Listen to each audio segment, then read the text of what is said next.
Soal yang juga ditunggu publik adalah keputusan yang harusnya sudah dibuat oleh Presiden Prabowo bahwa inilah bencana nasional. Memang kita tahu begitu disebut bencana nasional maka negara harus bayar segala macam, bahkan mengurus mitigasi atau pemulihannya sampai jangka panjang. Tapi kalau ini sekedar dibebankan pada daerah dan tidak mau disebut sebagai bencana nasional, itu artinya pemerintah curang karena semua eksploitasi dari daerah-daerah banjir itu tiba di pusat tuh, pemerintah pusat tuh. Sumatera menyumbang pasti sejumlah uang akibat eksploitasi hutan-hutan dia. Kenapa tidak mau disebut bencana nasional? Karena ini hal yang harus dipastikan segera bahwa ini bencana nasional supaya kedaruratan itu betul-betul dimengerti secara nasional tuh. Sudah bagus Presiden Prabowo meninjau dan memberi semacam sugesti supaya kita jaga lingkungan. Tetapi lebih penting Presiden Prabowo itu memberi sinyal bahwa dia harus membatalkan semua hal yang bahkan dideteksi sejak 2 tahun lalu bahwa akan terjadi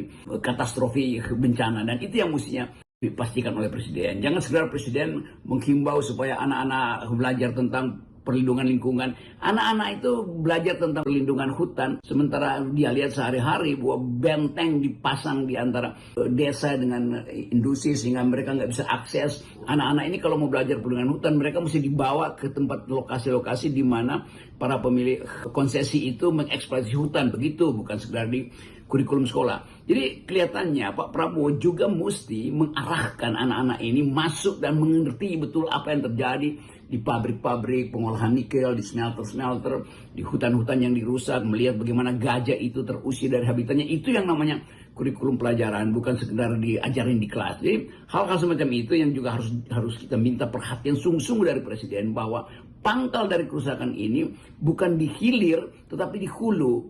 Jadi kita mau lihat kalau di hilir misalnya ada smelter energinya bersih, iya pertanyaannya di hulu itu siapa yang mengendalikan energi itu? Kalau cuma 4-5 pemain di hulu itu artinya di hilir dia bersih sebagai energi, tapi di hulu dia kotor secara politik karena tidak ada kesetaraan ketika memperoleh izin eksploitasi itu, karena tidak ada AMDAL yang dipastikan diuji oleh masyarakat adat, karena tidak ada hak masyarakat adat untuk mengakses lingkungan yang ada di sekitar dia. Jadi kelihatannya itu yang harusnya diperhatikan oleh Presiden Prabowo.